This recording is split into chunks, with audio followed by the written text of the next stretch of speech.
na magpupuri. Amen. Yung all the way na magpupuri. Katulad yung saringan namin kanina, mga kapatid ng attitude na napakasarap yung magpuri na walang reservasyon. Amen. Sa kabila ng mga, halimbawa, mga pinagdadaanan, amen. Pero magawa mo pa rin na puri ng Diyos. Na higit pa, mga kapatid, doon sa mga sitwasyon na meron ka. Na hindi lang, mga kapatid, yung mga sitwasyon na meron tayo. Amen. So, dito tayo ng mga kapatid sa pangalawang Monday ba ito? Pangalawang Monday ng month. At ang ating tema is the Spirit of Victory. Napakaganda mga kapatid ang tema natin sa IP. Amen. Even din sa worship. Last month, ang tema natin is the Spirit of God is in you. Yun ba yun mga kapatid? The powerful Spirit of God is in you. Amen. At ito nga mga kapatid, the Spirit of Victory. At yun din ang mga banal na Espiritu, yun din yung Espiritu mga kapatid na meron ka at ito, victory mga kapatid. Ito ang banal na Espiritu mga kapatid na victory na bumuhay mga kapatid sa ating Panginoon Jesus from the grave mga kapatid. From death. So isipin mo yung Espiritu na meron ka, amen, na bumuhay sa ating Panginoon Jesus, na nananahan sa iyo. So ano ang meron sa isang mananampalataya mga kapatid? Victory. Katagumpayan, mga kapatid. Hindi lang sa mga material na bagay, mga kapatid, kundi spiritual, mga kapatid. Amen. Nakatagumpayan. Yan yung eternal life, mga kapatid.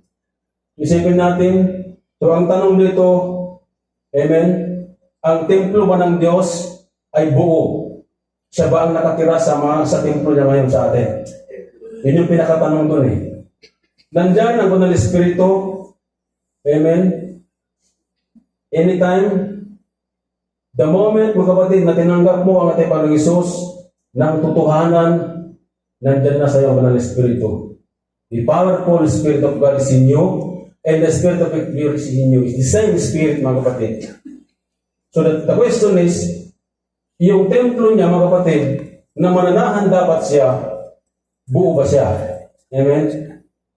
Buong-buo ba yung building niya, yung templo niya? Kasi ang sabi ng Biblia, we are the temple of God, mga kapatid. So ang tanong, buo ba yung templo niya? Na mananahan ang Banal na Espiritu sa atin. Amen? So ito yung pag-usapan natin ngayon kami mga kapatid. Napaganda po ito, amen? Na-inspire po ako sa mga tema ng panambahang ito mga kapatid. Dahil nandito na po tayo sa Spirito mga kapatid, about Holy Spirit. Ito yung dinidesire ko dati na marinig, mapag-aralan, amen, na mapag-usapan sa gitna ng panambahang ito at ito, nandito na po siya mga kapatid. Amen. So magpatuloy po tayo. So the same Spirit, mga kapatid, na bumuhay sa ating Panginoon Jesus, mga kapatid, ito yung Espiritu na meron ka sa akin. Wala pong doubt yan. Binuhay siya, amen. Kung siya na niya sa ngayon, buhay tayo mga kapatid, spiritually, wala tayong alinlangan. Makakasama natin siya sa kanyang kaharian.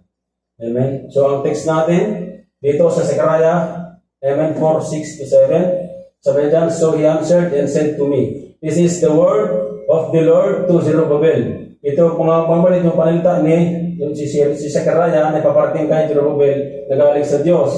Sabi niya, not by might, nor sabi niya by power, but by my Spirit.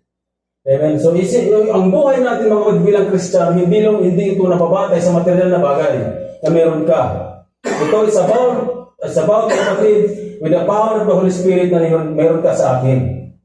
Amen. Gaano man tayo, halimbawa, katalino, gaano man tayo katanyag, gaano man tayo kayaman, hindi doon nasusukat mga kapatid ang buhay. Ang buhay na tutuhanan mga kapatid ay ang napapanhanan ng Banal Espiritu. Maraming mayayaman mga kapatid na walang Banal Espiritu. Maraming mayayaman na papakamatay. Maraming mayayaman na nagsisisay. Bakit? Dahil wala silang Banal Espiritu mga kapatid. Ang nakala nila, pag mayroon kang magandang bahay, magandang buhay mo, you are victory sa buhay na to. Kasinungalingan yun mga kapatid. Sa personal ko na pananampalataya, kasinungalingan yan. Dahil hindi nababatay mga kapatid ang victory na buhay sa mga dito sa mundo na to. Amen. Dahil ang mundo na ito mga kapatid, mawawala po ito. So, ibig sabihin ng buhay na meron ka dito, halimbawa, kinangklam ang buhay mo rito, mamawala din yan. So, anong magiging buhay? Parang yelo na lang, mawawala na, malulusaw na.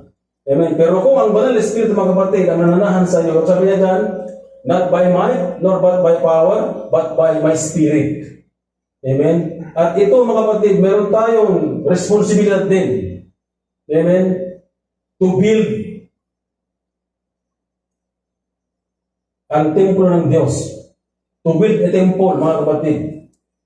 Sabi niyan, so who are you, O great mountain? Before Zerubbabel, you shall become a plain, and he shall bring forth the capstone, sabi niya, which shall grace to it. Amen. So kung sa pag-build natin ng templo natin, mga kapatid, maraming hindrances po ito. Amen. Sa paglakad natin, sa pagbabaybay natin, sa pananampalatayang buhay na to, marami tayong masasalubong, mga kapatid, na mga hindi kanais-nais na mga bagay. Nasanhin minsan, mga kapatid, ng pag-drift ng pananampalataya po natin. Halimbawa, mga mountains, emphasize of mga problema, mga sitwasyon.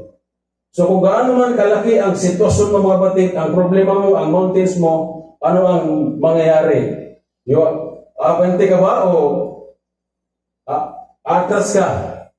Amen? Isang sabi niya dyan, kung nananahan sa mga kapatid ang banal na Espiritu, amen, sabi niya, who are you? A great mountain, sa harapan ni Zerubbabel, sabi niya dyan, before Zerubbabel, you shall become plain. Yan, mga kapatid, ang mangyayari sa buhay mo at sa akin kung ang banal na Espiritu ang mananahan sa iyo. Walang sinabi, mga kapatid, walang malaki, walang maliit. Amen? Gaano man kalaki ang mountains mo, ang bundok mo, ang problema mo, pag mananahan sa banal na Espiritu, wash out yan. Lumalakad ka na may kagalakan. Amen? Babanggawan nilikuran mo ng kotse, amen? Lakad ka. Normal yan sa buhay yan eh. Distracted yan eh. Distraction yan eh. Yan ang bibigay ng kalaban sa iyo. Pag alam niya na nakapokus ka sa Panginoon, pag alam niya na naka-align ka sa Panginoong Diyos, gagawa ng paraan yan para ma-realign ka. Kung alam niya na nakapokus ka sa Panginoong Diyos, gagawa ng paraan yan para ma-refocus ka sa Panginoon. Pag alam niya na minamahal mo ang Diyos, gagawa ng paraan yan para mawala, mga kapatid, yung pagmamahal mo sa Diyos. At yan ingatan po natin. Kaya yung templo, mga kapatid, ng banal na Espiritu, i-build up po natin ito ng matibay na pundasyon. Amen. Ng bato, mga kapatid. At ang bato na ito ating Panginoong Hesus, mga kapatid. Amen. Dumating man ang dilubyo sa buhay. Sabi ko ng dilubyo. Amen. Hindi ka matitinag. The Bible says, mga kapatid. Pag ang building, mga kapatid, amen, ang templo, halimbawa, matibay. Tingnan natin yung mga matataas na bundok o mga matataas na mga building. Amen. Titinan po natin sila. Ang inakala natin, hindi sila matitinag. Amen. May mga bagyo na parating. Amen. May mga building din na dumating ang bagyo, laglag. Ano siya? Guho. Amen. Ganun din ang reflection ng buhay natin, mga mananampalataya.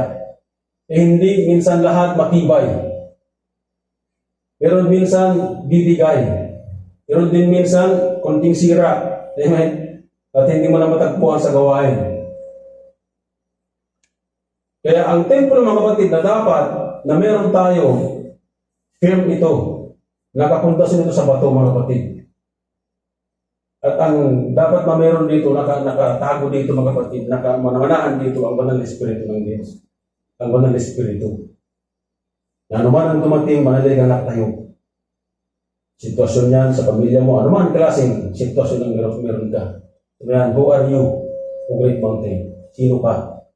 Nasa akin ang banal na Espiritu, nasa akin ang kapangyarihan ng Diyos, nasa akin si Jesus. Amen? Lumayo ka. You have the authority, you have the power, mga kapatid. Lahat meron ka, binigyan ng Diyos sa lahat yan. Meron kang empowerment, meron kang authority, meron kang Word of God, meron kang Jesus, saan ka pa? Matitinag ka pa ba, mga kapatid? Hindi na. Amen? So ito, mga kapatid, yung alagaan natin. Itong templo ng Panginoon, mga kapatid. Templo ng banal na Espiritu. Huwag yung sirahan yan. Huwag natin sirahan yan. Amen? Dahil pag sinira po natin yan, ang sabi ng Biblia, sisirahan ka din. Masisira ka. Isipin natin maraming nakakanser. Maraming kanser. Bakit? mayroong mga ganyang sakit dahil sinisira na yung templo ng Diyos eh. Hindi man pwedeng uminom ka ng manigaral mo ng manigarilyo. Pag once na manigarilyo ka mga kapatid, you are destroying the temple of God. You, ang katawan mo. Kaya ito yung tinan natin mga kapatid sa buhay natin. So patuloy tayo. Amen. So then sabi niya, another message come to, sabi niya, to me from the Lord. Zerubbabel is the one who laid the foundation of this temple. So ikaw mga kapatid ang may responsibilidad sa mga mag-build ng templo mo. Si Lord ang architect ng buhay mo, ng katawan mo. Binigyan niya sa iyo ang mga materialis. Anong materialis? Nandiyan ang urupkan. Ibinigyan niya sa iyo yung planner. Nandiyan banal espiritu. Ang gawin mo lang, lumakad ka. Execute mo lang. At sabi diyan, and He will complete it. Then you will know that the Lord of heaven's armies has sent me. Amen? So, ngayon kami mga kapatid, siguraduhin po natin na ang templo ng Diyos ay buo. Buo at matatag. Amen? Kaya ba? Yes. Amen, mga kapatid. Dahil wala naman tayong problema kasi nandiyan na ang banal na espiritu eh. Dito lang po tayo lagi yan. Nandiyan ang Panginoong Jesus natin mga kapatid. Sa yung foundation natin, wala nang problema. Kung mayroon man dumating, mayroon man mountains, ang sabi niya, who are you? Mountains. Sino ka ba? Mas matatag ka ba sa ating Diyos? No, mga kapatid. Mas matatag ang ating Diyos. Sa mga pangyarihan ng ating Diyos, saan man mayroong problema sa mundo na ito. So do not despise this small beginning.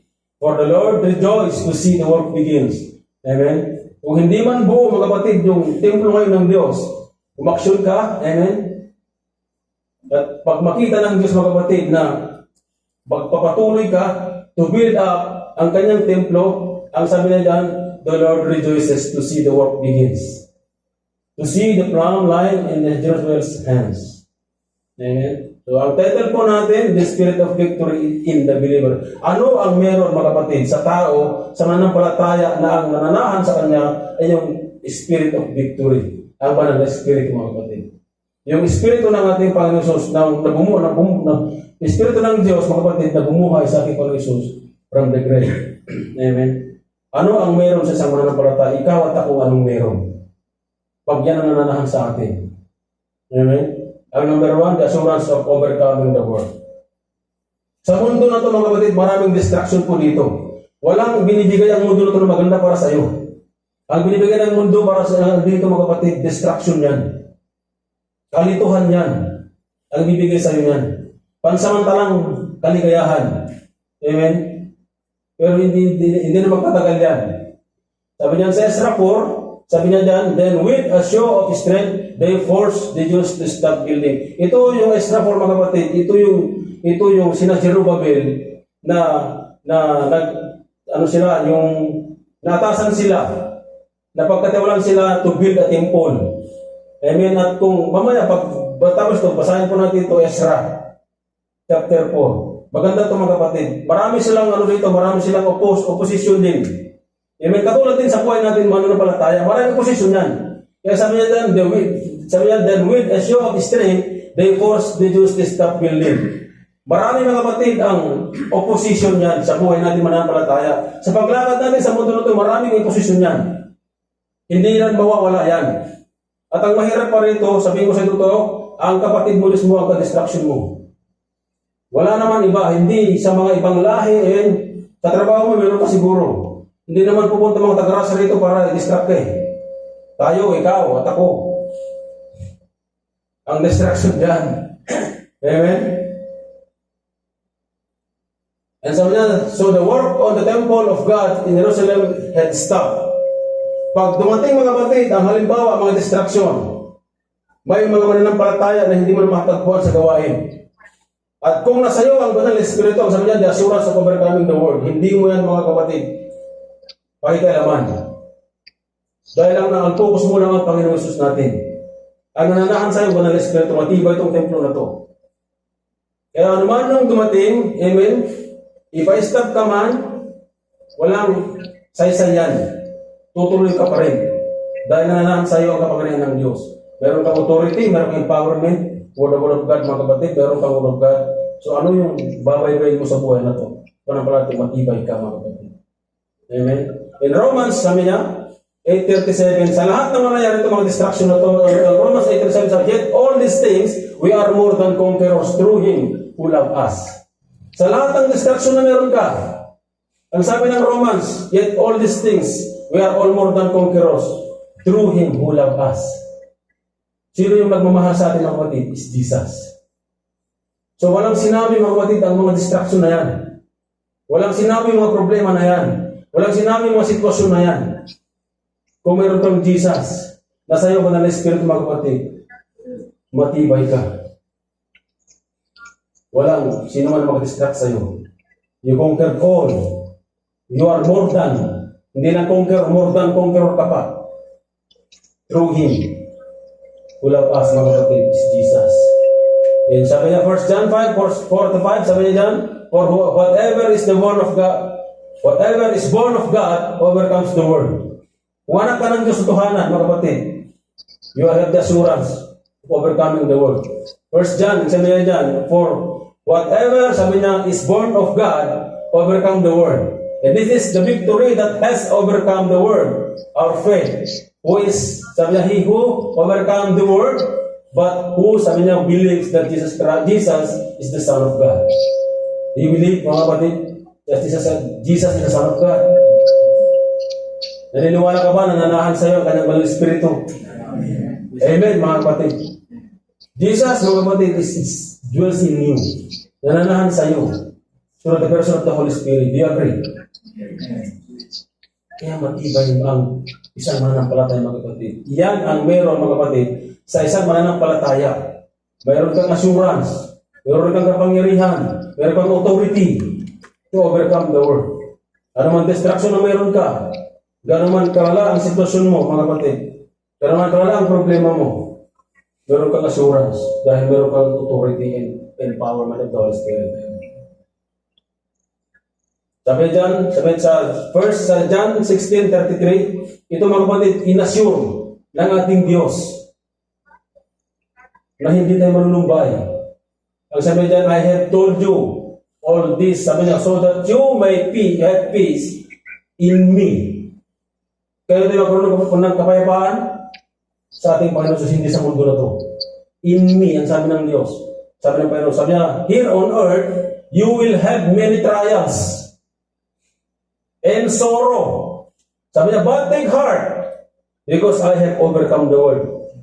Amen, mga kapatid. Ganon kabuti ang Diyos natin. Wala ka nang gagawin, hindi ka pwede magipag-battle. Kasi tapos na ang battle. Gagawin mo lang, manampalataya ka lang. Sumunod ka lang sa ating Panginoon. Binigay niya lahat yan eh. Kung halimbawa sa isang anak lang, dyan ka lang, umupo ka na lang dyan, sige, dito lang gawin mo, huwag kang walis dyan. Dahil ito na yung para sa lahat dyan. Kinuha ko lahat dyan, huwag ka nang lalabas ng bahay, kung halimbawa, ganun mga kapatid. Ganun kabuti ang Diyos na meron tayo. Sabi niya, I have overcome the world. Sino overcome? Siya, hindi tayo. Ang gawin mo lang, mananampalataya ka, available na mga kapatid. Ang lahat. So ano ang gagawin natin? Build the temple, mga kapatid, firmly, upang ang Banal na Espiritu makapanahan sa atin. Hindi na limba mababasa pag mamulan. Hindi yung i-build mo yung bahay niya na ang materialis may pugod. Pagdating ng bagyo, tanggal lahat yan. Wala na. Amen? Napakabuti ang Diyos natin, mga kapatid. Assurance of overcoming the world. I have told you these things. You have peace, sabi niya, that you may have peace in me. Sabi ng Lord, in me. Kasi ang sabi niya, ang mundo, sabi niya, we will have many trials and sorrow. Hindi lang trials, sorrow. But take heart, because I have overcome the world. Amen, mga kapatid. Ganun kabuti ang Diyos natin. Alam mo kung basahin mo ang Biblia, mga kapatid, bayan ka na lang. Then meron ka pa ng Diyos na sobrang mahal na mahal ka. Sa kalubuhan mo nung araw, sa kasalanan mo nung araw na hindi mo sa kinikilala, meron pa siyang hinanda na para sa iyo. Amen? Isa yung anak na hindi kanya, isa yung ama na hindi kanya tinapwera nung hindi mo siya kinikilala. Dito sa mundo na to, kung ang tatay mo, Hindi mo siya kinikilala, o hindi ka nabibigyan ng mana eh. Mahirap nang magpamanaan ka eh. Pero ang ating Ama, mga kapatid, ating Diyos, meron pa rin nakahanda dyan. Na pagbalik mo, ibibigay sa iyo lahat dyan. Ganun siya kabuti, mga kapatid, ang Diyos. Na habang na ikaw ay nagsasaya sa mundo na to, siya naman, mga kapatid, gumagawa din siya ng mga, iniipon na yung mga kailangan mo. Para pagbalik mo, ito lahat, anak, para sa iyo. Yan, mga kapatid, I have overcome the world. Tapos na. Tapos na nagpasasa mo sa mundo. Dito pa naman. Amen? Ganun, mga kapatid, ang Diyos natin. Number 2, the power to resist sin. Kung ikaw lang, mga kapatid, ang inakala lang natin na intellect natin, yung power natin, yung kapangyarihan natin, yung kalakasan natin, to resist sin, never, mga kapatid. Hindi mo ma-resist ang kasalanan sa sarili mong kakayahan. Yan ang tandaan natin. Pag walang tulong, mga kapatid, ang Holy Spirit, pag walang empowerment and authority of the Holy Spirit, you cannot resist sin. You cannot denounce sin, mga kapatid. Yan ang totoo. The Spirit of victory enables us to resist sin and temptation, empowering us to live righteously. This is not merely about moral success. It is about reflecting Christ's nature in our life. Galatians 5:16, sabi niya, walk in the Spirit. For you, mga kapatid, to resist sin, the power of sin, walk in the Spirit. Hindi sinabi na walk in this world. Walk in the Spirit. It's all about, mga kapatid, the power and the empowerment and the authority of the Holy Spirit. Wala tayong magagawa. Kahit malakas ka, matalino ka, tanyag ka, walk in the Spirit. Dahil hindi natin kaya yan in our own strength, in intellectual ability. Never. Yan tandaan natin. And you shall not fulfill the lust of the flesh. You will, sabi niya. And you shall. 2 Peter, sabi niya 1:3-4, by this divine power, God has given us everything we need for living a godly life. Divine power, mga kapatid. We have received all this by coming to know Him. Sino ang ating Panginoon Jesus, mga kapatid? The one who called us to Himself by means of His marvelous glory and excellence. Hallelujah, mga kapatid. That's sa 4, and because of this glory and excellence, He has given us great and precious promises. Anong promises na to? These are the promises that enable you to share His divine nature. Share His divine nature, mga kapatid. And escape the world, corruption caused by human desire. This is the promises, mga kapatid. To share His divine nature. Divine nature, mga kapatid. By how? You walk in the Spirit. Dahil hindi mo kaya, mga kapatid, na mamuhay, amen, spiritually na hindi wala sa iyo ng Espiritu. Yung mga nagsasabi na, Brad, ano to? Spiritually, ano to? Pero ang ginagawa, nandun naman sa kabila. Maniniwala pa kayo doon? Mayroon siguro paniwalaan, no? Puri lang Diyos, mga kapatid. Sabi niya, this is the promises that enables you to share His divine nature. Ang ganda, mga kapatid. Amen? And escape the world, mga kapatid. World's corruption is caused by the human desire. Hallelujah, mga kapatid. Ito yung Diyos natin. Number 3, supernatural peace and joy. Supernatural peace and joy, mga kapatid. Meron bang supernatural peace? Meron, mga kapatid. Because we are not just living a natural life. We are living, mga kapatid, supposedly spiritual, supernatural life. Because sa banal na spirito, mga kapatid. Kaya sa naging power sa atin. At lahat ng ito, mga kapatid, hindi natin kaya, sabi ko nga, sa sarili nating kakayahan, katalinuhan. It's all about the empowerment of the Holy Spirit. Dahil sa pang iniwan ng Panginoon Jesus natin dito, to guide us, to lead us, and to empower us, mga kapatid. Sa lahat ng katotohanan, nililig na tayo. The Spirit brings about the deep sense of peace and joy that surpasses our circumstances. This peace allows us to remain calm and assured in uncertain times. Litong-lito ka man. Amen? Malalaman ang sitwasyon mo. Pag mayroon ng Banal na Espiritu sa iyo, ang sabi niya, supernatural peace, mananatili kang kalmado. Lalakad ka ng may kapanatagan. May kahinahunan. Dahil alam mo na mayroon ng Banal na Espiritu sa iyo tutulong sa iyo. Dahil alam mo ang Panginoon Jesus natin, hindi ka pababayaan. Nangako ang ating Diyos, mga kapatid. Ang sabi niya, hindi kayo pababayaan. Hindi kayo iiwanan. Hanggang sa katapusan. Yan yung pangako niya. Biblically, mga kapatid, hindi ako nagsabi niyan. Biblia ang nagsabi. Ang Diyos ang nagsabi.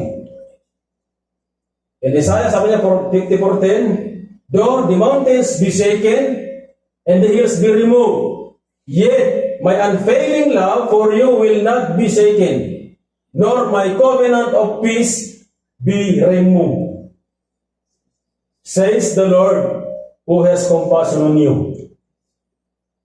Amen, mga kapatid. John 14:27, peace I leave with you. My peace I give you. I do not give you, sabi niya, I will not give to you as the world gives.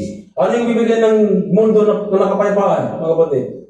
Pansamantala lang yan.